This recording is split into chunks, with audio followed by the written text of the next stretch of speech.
المحصی کون ہے؟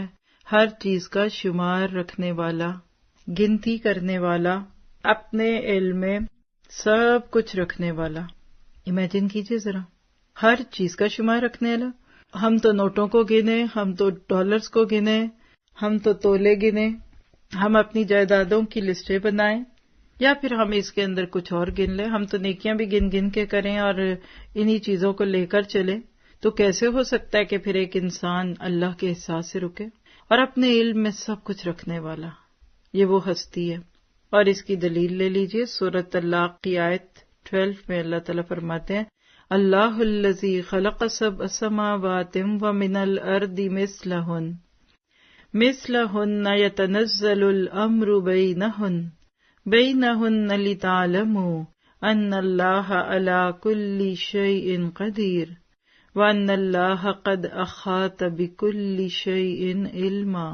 اللہ وہ ہے جس نے 7 آسمان پیدا کیے اور زمین سے بھی ان کی مانند، یعنی جیسے 7 آسمان ویسے زمینیں بھی 7، ان کے درمیان حکم نازل ہوتا ہے تاکہ تم جان لو کہ اللہ تعالیٰ ہر چیز پر خوب قدرت رکھنے والا ہے، اور یہ کہ اللہ تعالیٰ نے یقیناً ہر چیز کو علم سے گھیر رکھا ہے۔ اور سورۃ بقرہ آیت 255 ہے نا، آیت الکرسی، وَلَا يُحِيطُونَ بِشَيْءٍ مِّنْ عِلْمِهِ، اس کو بھی لے آئیے، یہی ہے لفظ یہاں، ہر چیز کو گھیرا ہوا اس نے علم کے ساتھ۔